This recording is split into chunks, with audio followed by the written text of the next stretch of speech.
அனைவருக்கும் மாலை வணக்கம். பேசிக்கொண்டிருக்கிறவர்களுக்கும் என் பேச்சை கேட்க போகிறவர்களுக்கும் முதற்கண் வணக்கத்தை தெரிவித்துக் கொள்கிறேன்.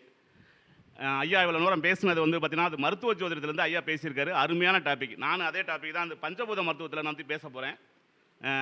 இது முக்கியமான டாபிக். ஜோதிடர்களுக்கு இன்றைக்கி பார்த்தீங்கன்னா நம்ம டாக்டர் ஆக்சுவலாக என்னை பொறுத்த வரைக்கும் நான் சொல்கிறேன்னா நம்ம ஒரு டாக்டர், நம்மளோட ஆசிரியர், நம்ம ஒரு குருமார்கள், நம்மளோட தாய் தந்தைகள். அதை ஃபஸ்ட்டு முதல்ல புரிஞ்சுக்கங்க.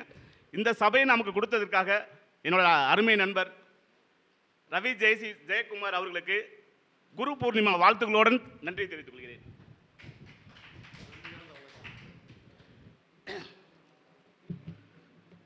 நம்ம ஒவ்வொருத்தரும் ஒவ்வொரு தொலைவிலேருந்து வந்திருப்பீங்க, ரொம்ப தூரத்துலேருந்து வந்திருப்பீங்க. உங்கள் வாழ்க்கையில் நிறைய விஷயங்களை கற்றுருப்பீங்க. என்னைக்கு நீங்கள் கற்றுக்கொள்வதை நிறுத்தி கொண்டால் அன்னைக்கே உங்களை விட்டு எல்லாமே கடந்து போய்விடும். நம்ம ஜோசியர் அப்போ கற்றுக்கிட்டே இருக்கணும். சார் சொல்லிட்டு போன விஷயம் அதே தான். நான் விடிய காலம் எழுந்து படிக்கிறேன் அப்படின்னு சொன்னார் இல்லைங்களா? அப்போ விடிய காலங்கிறது பிரம்ம முகூர்த்தம். இன்றைக்கி குரு பூர்ணிமா நாள். அப்போ 4:30 to 6 இந்த காலத்தில் அட்லீஸ்ட் 2 லைனாவது படிங்க, 2 லைனாவது எழுதுங்க. இது ஜோதிடர்களுக்கு மிக முக்கியமானது. இது குழந்தைகளுக்கு முக்கியமானது, ஆசிரியர்களுக்காக முக்கியமானது. நான் என்னோட முதல் தொழில் அப்படின்னு பார்த்தீங்கன்னா ஆசிரியர் தான். இன்னை வரைக்கும் ஆசிரியர் பண்ணி தான் செஞ்சுக்கிட்டு இருக்கேன். அதோட ஜோதிடம் சேர்த்து கற்றுக்கிட்டு பண்ணிக்கிட்டு இருக்கோம். அதனால் ஜோதிடர்கள் நீங்கள் இந்த இடத்துல அவையை சிறப்பாக பேசி போன ஐயா அவர்களுக்கு ஒரு நன்றி பாராட்டுங்க. முதல்ல இந்த விழாவை சிறப்பாக நடத்திட்டு இருக்க ரவிக்குமார் ஜெயக்குமார் ஐயா அவர்களுக்கு ஒரு நன்றி தெரிவிங்க.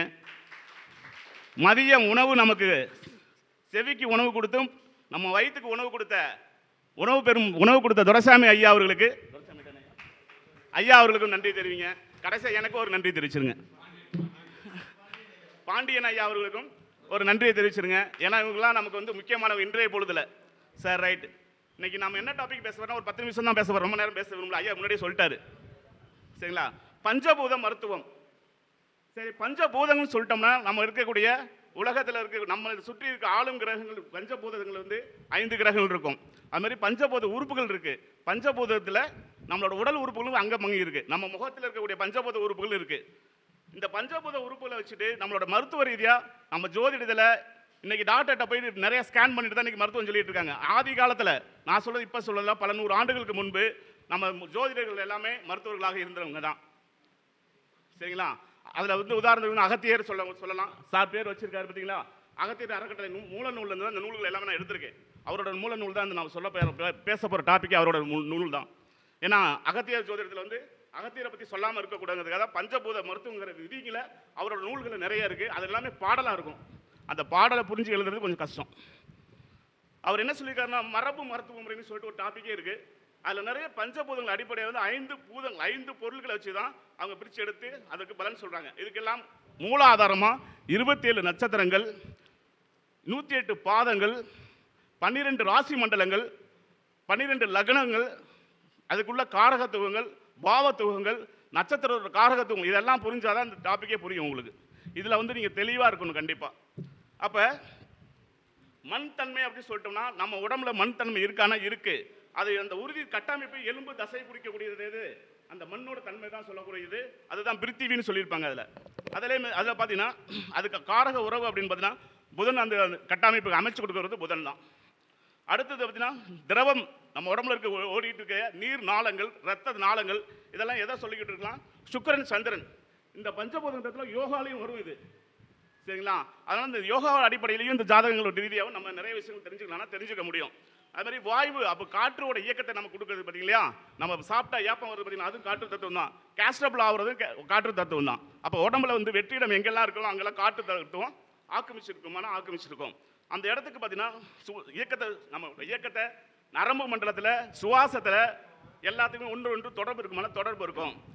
அது மாதிரி ஆகாய தத்துவத்துக்கு அதிபதி அப்படின்னா குரு பகவான் தான் சொல்லக்கூடியது.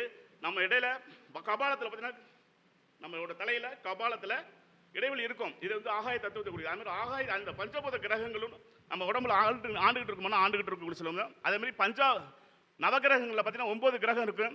2 கிரகங்கள் சாயா கிரகங்கள் சொல்றாங்க, 2 ஒளி கிரகங்கள் சொல்லுவாங்க. அது போக மீதி எல்லாமே பஞ்சாதி கிரகம்னு சொல்லக்கூடிய செவ்வாய், புதன், குரு, சுக்கிரன், சனி பகவான் தான் முக்கிய பங்கு ஆயிட்டு நம்மளோட விஷயத்துக்கு முக்கிய பங்கு வகிக்கிறது பார்த்தீங்கன்னா அதுதான் சார். அப்போ நம்ம உடலையும் நம்ம உடல் தசைகளும் யோகா, ஆயுர்வேதம், சித்தா, உணவியல், இந்த மாதிரி சைக்காலஜிக்கலாக ரீதியாக பார்த்தீங்கன்னா நம்ம உடலை ஒரு கட்டமைச்சு வைக்கிறது அப்படின்னு சொன்னால் இந்த பஞ்சபூத மருத்துவ விதியில் தான் சொல்கிறாங்க. அது மாதிரி சில நோய்கள் வந்து பார்த்தீங்கன்னா இதில் முக்கியம் ஐயா வந்து நிறைய அந்த நட்சத்திரத்துக்குள்ள நோயெல்லாம் இதை சொல்லிட்டு போயிட்டேன். அதனால அந்த டாபிக் தொடல. செவ்வாய்க்கிழமை ஞாயிற்றுக்கிழமை பரணி நட்சத்திரத்தில் ஒரு நோய் வந்துச்சுன்னா அந்த நோய் தீராது, எழுதி வச்சுக்கோங்க. இது முக்கியமான பாயிண்ட். இதெல்லாம் நான் இது ஏன் சொல்கிறேன் அப்படின்னா நம்ம ஜோதிடருக்கு தேவையான பாயிண்ட்டுகள் நான் சொல்கிறேன். அது மாதிரி திங்கக்கிழமை சித்திரை நட்சத்திரத்தில் ஒரு நோய் வந்துச்சுன்னா கண்டிப்பாக மரணம் தான், அவனுக்கு நோய் தீராது, இல்லைன்னா படுக்கையில் இருந்து இறந்துருவார். அது மாதிரி செவ்வாய்க்கிழமை உத்திராட நட்சத்திரத்தில் ஒரு நோய் வந்துச்சுனாலும் தீராது. புதன் நட்சத்திரம் அஸ்த நட்சத்திரம் புதன் நட்சத்திரத்தில் வரக்கூடிய நோயும் தீராது. வியாழக்கிழமை ஒரு கேட்டை நட்சத்திரத்தில் வரக்கூடிய நோயும் தீராது. வெள்ளிக்கிழமை பூராட நட்சத்திரத்தில் வரக்கூடிய நோயும் தீராது. சனிக்கிழமை ரேவதி நட்சத்திரத்தில் வரக்கூடிய நோயும் தீராது. அது மாதிரி நம்ம உடலில் வந்து பார்த்தீங்கன்னா 3 பாகங்கள் முக்கியமான பாகங்கள் சொல்லக்கூடியது. இந்த உடலை பற்றி சொல்லக்கூடிய உடலில் நோய் கண்டுபிடிக்கிறது தீருமா தீராதா அப்படிங்கிற விஷயத்துக்காக அதில் பார்த்தீங்கன்னா 6ஆம் பாகம் 8ஆம் பாகம் 12ஆம் பாகம். இந்த 6ஆம் பாகங்கிறத பார்த்தீங்கன்னா நம்ம நோய்களோட கிரகங்களோட அதிபதி அதோட நோய் வகையை சார்ந்தது எந்த கிரகத்தில் நிற்கிறாரு என்ன பாதத்தில் நிற்கிறாங்கன்னு பார்த்துக்கணும். 8ஆம் வீடு வந்து மரபு நோயின்னு சொல்லுவது, மரபு வழியாக பாரம்பரியமாக வரக்கூடிய நோயின்னு சொல்லுவாங்க இல்லையா. இப்போ சுகர் ஒருத்தருக்கு இருக்குன்னு சொன்னால் அவங்க வீட்டில் இருக்க யாராவது நபர் கண்டிப்பாக சுகர் இருக்கும். அதுமாதிரி தாய் மீது பாசமுடைய குழந்தைக்கு கண்டிப்பாக அப்பா அம்மாவுக்கு சுகர் இருந்துச்சுன்னா பையனுக்கு சுகர் உண்டு. அதாவது தாய் மீது ரொம்ப பிரியமாக இருந்தாலும் அவனுக்கு சுகர் வந்திருக்குமானா கண்டிப்பாக வந்திருக்கும். அதுவும் பாரம்பரிய நோயின்னு சொல்லக்கூடிய விஷயங்களில் அந்த மாதிரி வரக்கூடியது அதுமாரி அமைப்பு இருக்கும். அது மரணத்து பங்கத்துக்கு மரண சம்பந்தப்பட்ட விஷயங்களை குறிக்கக்கூடிய போது இந்த ஜாதகர் அந்த நேரத்துக்கு கோச்சார கிரகங்களையும் நாம் அவர் ஜனனங்கள ஜாதகத்தையும் இணைச்சு பார்த்தீங்க அப்படின்னா அந்த நோய் குணமாக ஆகாத விஷயத்தையும் 6ஆம் பாவத்தையும் 8ஆம் பாவத்தையும் 12ஆம் பாவத்தையும் சேர்த்து பார்க்கணும். இதுக்கு தனியாக அதுக்கு தனியாக சொன்னீங்கன்னா சரியாக இருக்காது. ஏன்னா சில நேரத்தில் அந்த கிரகங்கள் சுப கிரகங்களால குருவோ சுக்கிரனோ பாவ கிரகங்களை இணையாமல் பார்த்துக்கிட்டு இருக்கோம். அந்த மாதிரி இருந்துச்சுன்னா சுபத்துவ கொடுக்கும். அது மாதிரி சார் இப்போ கடைசியாக சொன்ன அப்படின்னா 5 கிரகம் 6 கிரகம் ஒரே கட்டத்தில் இருக்குது. அது கடைசியில் ஒரு 3 நாளைக்கு முன்னாடி தான் ஒரு கிரகம் சமைக்கிறோம். கும்ப லக்னம். கும்ப லக்னத்திலேயே சூரியன் சந்திரன் குரு சுக்கிரன் இருந்துச்சு. கிட்டத்தட்ட அவர் வந்து அவர் பிறந்திருக்கு அப்படின்னா அந்த பொண்ணுக்கு பார்த்தீங்கன்னா 15 வயசு தான் ஆகுது. அந்த 15 வயசில் அவங்களுக்கு நோய் என்னன்னு கேட்குறாங்க. கும்பலக்கனுக்கு 6ஆம் அதிபதி சந்திரன், சந்திரன் லக்னத்தில். அப்போ சூரியனுக்கும் சந்திரனுக்கு இடையில வெளி பார்த்தீங்கன்னா 3 டிகிரியில் தான் இருக்குது. அவங்களுக்கு சொல்கிறோம் அப்படின்னா உங்களுக்கு கண் சம்மந்தப்பட்டது இல்லை அப்படின்னா உங்களோட நுரையீரல் மற்றும் பார்த்தீங்கன்னா நமக்கு மார்பக பகுதியில் இருக்கக்கூடிய பிரச்சனை இல்லைன்னா அப்படின்னா அந்த 8ஆம் அதிபதி புதனும் அதில் தான் இருக்கார். அப்போ இருக்கும் போது மாதவிடாய் சம்மந்தப்பட்ட விஷயங்கள் ஏதாவது பிரச்சனை இருக்குமா நல்லா கவனித்து பாருங்க அப்படின்றோம். இல்லவே இல்லைன்றாங்க. கடைசியில் அவங்களுக்கு என்ன சொல்ல வைக்கிது அப்படின்னா நரம்பு மண்டலத்தில் அதாவது சார் சொல்கிற மாதிரி பிரித்து சொல்லுங்கிறாங்க. நரம்பு மண்டலத்தில் தான் பிரச்சனை, இது தீருமா அப்படின்னா தீராது. அவங்க கிட்டத்தட்ட எங்கே எல்லா இடத்துலையும் டாக்டர் பார்த்துட்டேன் சார், ஸ்கேன் பண்ணிவிட்டேன், என்னால் தீர்க்கவே முடியல. அப்போ அந்த அம்சம் இந்த மாதிரி ஒரு நோயெல்லாம் வருது அப்படின்னா அந்த நோய்க்கோட தீர்க்கங்கள் நீங்கள் எது ஸ்கேன் பண்ணி பார்க்குறாங்க, எக்ஸ்ரே எடுக்கிறாங்க, நிறைய விஷயங்கள் சொல்கிறாங்க. இந்த மருத்துவ சம்மந்தப்பட்ட விஷயங்கள் வந்து நோயற்ற வாழ்வே குறைவற்ற செல்வம் அப்படிங்கிற இதில் பார்க்கும்போது நோயை கண்டுபிடிச்சி சொல்கிறது நீங்கள் 1000 ரூபாய்க்கு மேலே ஃபீஸே வாங்கலாம். இது அவ்வளோ ஒரு பெரிய டாபிக் தான் அது. ஆனால் கண்டுபிடிக்கிறது கஷ்டம். அதுக்கு நிறைய கிரக காரகத்துவங்கள் அதனால சொல்கிற எல்லாத்தோட காரகத்துவம் மட்டும் நமக்கு தெரிஞ்சிருந்தால் மட்டும்தான் நம்ம வந்து அதை வந்து கண்டுபிடிச்சி சொல்ல முடியும். அதில் பாருங்கள், தேய்பிரை சந்திரன் சூரியன் இருந்துச்சு அப்படின்னா குடல் ஏற்றம் கண்டிப்பாக வந்திருக்கும். குடலாத்த உழுதுன்னு சொல்லுவாங்கல்ல, அதை தான் சொல்கிறேன். தேய்பிரை சந்திரன் சூரியன் இருந்துச்சுன்னா அது மாதிரி நீசமற்ற கிரகத்தில் புதன் சேர்ந்து இருந்தாலும் குடல் ஏற்றம் கண்டிப்பாக நடக்கும்.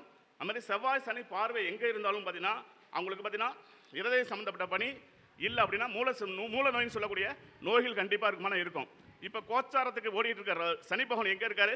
லக்னத்தில் மேச லக்னமாக வச்சுங்க, மேச ராசியாக வச்சுங்க. சனி 12ல் இருக்காரு. திருக்கணிதப்படி வாக்கியப்படி கும்பத்தில் இருப்பார். கோச்சார ராகு கும்பத்தில் இருக்காரு.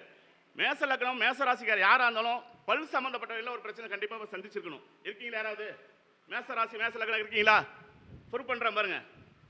இது உண்மை, இது நோயியல் ரீதியாக சொல்லக்கூடிய விஷயங்கள். ஏன்னா அது இப்படி இந்த இடத்துல சொன்னீங்கன்னா நம்புவீங்க.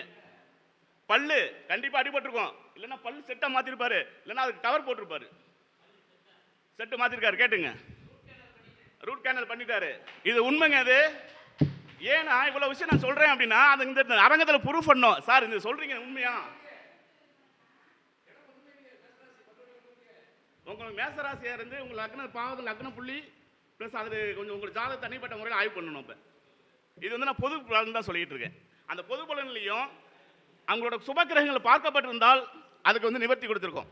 சரிங்களா? அது மாதிரி 1-8 தொடர்பு பெற்றுச்சுன்னா 1ஆம் அதிபதியும் 8ஆம் அதிபதியும் தொடர்பு பெறும் அப்படின்னா பித்த நோய் கண்டிப்பாக உண்டு. அது மாதிரி பார்த்தீங்கன்னா பித்தம், வாதம், கபம் கேள்விப்பட்டிருப்பீங்க இல்லையா? அந்த தத்துவ ரீதியாக வந்து பார்க்கக்கூடிய அந்த விஷயங்களையும் நம்ம வந்து பிரித்து பார்த்து அவங்களுக்கு நம்ம அந்த பலன் எடுக்கணும். அது மாதிரி 2-12 தொடர்பு ஏற்பட்டாலும் கண் நோய் கண்டிப்பாக உண்டு. இல்லைன்னா கண்ணாடி போடுவாங்க, இல்லைன்னா கண் சம்மந்தப்பட்ட பிரச்சனைலாம் கண்டிப்பாக ஒரு நாள் சிக்குவாங்க.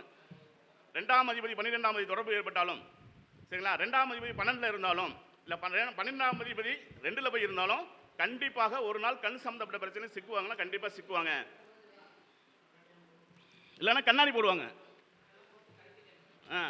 சரிங்களா. அதனால் அந்த ஒவ்வொரு கிரக காரத்துவத்துக்கும் அது மாதிரி பார்த்தீங்கன்னா சந்திரன் கேது எங்கெல்லாம் சேர்ந்துருக்காரோ அங்கெல்லாம் கண்டிப்பாக அவங்களுக்கு தாயாருக்கு இருந்துச்சுன்னா தாய்க்கு மனநலம் சம்மந்தப்பட்ட நோய்கள் இருக்கும். இல்லைன்னா குழந்தைக்கு நோய் கொடுத்துக்கிட்டே இருக்கும். அங்கே புதன் சேர்ந்துச்சு அப்படின்னா தாயாளி, அதாவது தாய்க்கோ இல்லை அந்த கிரக அவங்க வீட்டிலேயோ மனநோயாளி இருப்பாங்க. மனநோய் சம்மந்தப்பட்டதாக இருப்பாங்கன்னா கண்டிப்பாக இருக்கக்கூடிய சூழ்நிலையில் இருக்கும். அது மாதிரி மலட்டுத்தன்மைக்கு சம்மந்தப்பட்ட விஷயங்களை பார்க்கும்போது 5ஆம் அதிபதி நீசமாகி இல்லை அஸ்தமாகி இருந்தாலும் பார்த்தீங்கன்னா அவங்களுக்கு மலட்டுத்தன்மை இருக்கும். டைமை பார்க்குறீங்க? டைம் ஆச்சா? ரைட், சரி. அது நிறைய பெரிய டாபிக்கு. நான் வாய்ப்பு கிடைக்கும் போது அடுத்ததுக்கு வந்து சொல்கிறேன் சார். இதுக்கு பரிகாரமாக பார்த்தீங்கன்னா நான் அதை மட்டும் சொல்லி முடிச்சிடறேன். இதுக்கு பரிகாரமாக வந்து பார்த்தீங்கன்னா சனி பீர்த்தி செய்து கொள்வது ரொம்ப சிறப்பு. அப்போ சொல்கிற மாதிரி வந்து அதோட தானியங்களை யூஸ் பண்ணுறது, சமைத்து யூஸ் பண்ணுறது, இல்லை சனிக்கு வந்து இப்போ விளக்கு போடுறது, இது எல்லாமே சிறப்பாக கொடுக்கும். அது மாதிரி செவ்வாய்க்கிழமையில் விளக்கு போடுறதும் சிறப்பாக கொடுக்கும். பரிகாரம் ஹோமம் செய்கிறதுல வந்து பார்த்தீங்கன்னா நவராத்திரி அன்னைக்கும் அஷ்டமி அன்னைக்கும் பிரதோஷ அன்னைக்கும் பார்த்தீங்கன்னா இதுக்கு வந்து பரிகாரம் செய்வது வந்து இந்த நோய்களுக்கு வந்து தீர்வு கிடைக்கும். இதில் ஒரு முக்கியமான டாபிக் மட்டும், இதில் சொல்ல வேண்டிய டாபிக் மட்டும் சொல்லிடுறேன். நம்ம பஞ்சபோத உறுப்புகள் நம்ம உடம்புல இருக்கக்கூடிய உறுப்புகளை பார்த்தீங்கன்னா நுரையீரல், கல்லீரல், மண்ணீரல், இருதயம், சிறுநீரகம். அப்போ நுரையீரல்ங்கிறது காற்று சம்மந்தப்பட்டதை குறிக்கக்கூடியது. கல்லீரல்ங்கிறது பார்த்தீங்கன்னா நம்மளோட குருபவனை குறிக்கக்கூடிய ஆகாய தத்துவத்தை சொல்லக்கூடியது. மண்ணீரல்ங்கிறது நிலத்தை சம்பந்தி குறிக்கக்கூடியது. இருதயங்கிறது பற்றி நெருப்பு தத்துவத்தை குறிக்கக்கூடியது. சிறுநீரகம் வந்து நீர் தத்துவத்தை குறிக்கக்கூடியது. இந்த ஒவ்வொரு உறுப்புகளுக்கும் பார்த்தீங்கன்னா உள்ளுறுப்பு, வெளி உறுப்பு அப்படின்னு சொல்லக்கூடிய தொடர்பு இருக்குமா? தொடர்பு இருக்கும். இப்போ நுரையீரல்னு சொல்லிட்டோம் அப்படின்னா அது யாரோட தொடர்பு ஒன்றாலும் மூக்கோட தொடர்பு வரும். அப்போ மூக்குக்கு அதிபதி யார்? குரு பகவான். அப்போ குரு பகவான் 6, 8, 12 போய் இருந்துச்சு அப்படின்னா மூக்கு சம்மந்தப்பட்டதில் அந்த வழியாக இல்லை காற்று சம்மந்தப்பட்டதில் நுண்குழல் வழியாக அவங்களுக்கு பிரச்சனை கொடுக்கும். அப்போ குரு பகவானோட வந்து அவர் எந்த 6, 8, 12ஆம் இடத்துல எந்த நட்சத்திரத்தில் போய் இருக்காரு அப்படிங்கிற விஷயத்தை பார்க்கும்போது அதுக்கு சிறப்பான ஒரு பலன் கிடைக்கும். அது மாதிரி கல்லீரல் சம்மந்தப்படும் போது அது பித்தப்பையை குறிக்கக்கூடியது, இறப்பையை குறிக்கக்கூடியது. அதில் எந்த பிரச்சனை எங்கே வந்து கொடுக்கும் அப்படின்னா நம்மளோட கண்ணில் தான் பாதிக்க கொடுக்கும். அப்போ கண்ணு பாதிச்சு இருந்தாலும் அவருக்கு கல்லீரலில் பாதிப்பு இருக்கிறதுக்கு பிற்காலத்தில் வரதுக்கான வாய்ப்புகள் இருக்கும். இருந்துச்சுன்னா டெஸ்ட் பண்ணி பார்த்துக்குங்க. மண்ணீரலில் ஒரு உறுப்பு பாதிக்கப்படுது அப்படின்னா அதில் இறப்பையும் பாதிக்கும். அங்கே எங்கே பிரச்சனை வரும்னா வாயில் பிரச்சனை வரும். வாய் புண்ணு அடிக்கடி வந்துட்டு இருக்கும், வாய் துர்நாற்றம் அடிக்கும். இதெல்லாம் பார்த்தீங்கன்னா உங்களுக்கு மண்ணீரல் சம்மந்தப்பட்ட பிரச்சனை கொடுக்குமானா கண்டிப்பாக கொடுக்கும். இருதயம் சம்மந்தப்பட்டவங்களுக்கு சிறுகுடலில் பிரச்சனை இருக்கும், செரிமான பிரச்சனை இருக்கும், நாக்கில் தான் உங்களுக்கு பிரச்சனை கொடுத்துரும்.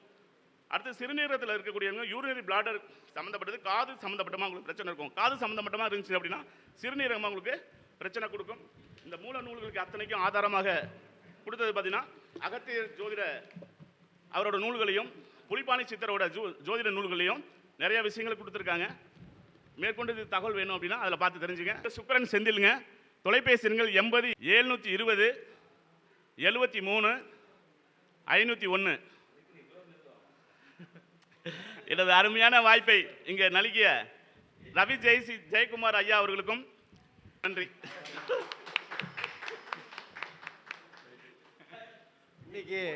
இன்னைக்கு ஓடுற நட்சத்திரம் சுக்கர நட்சத்திரம்.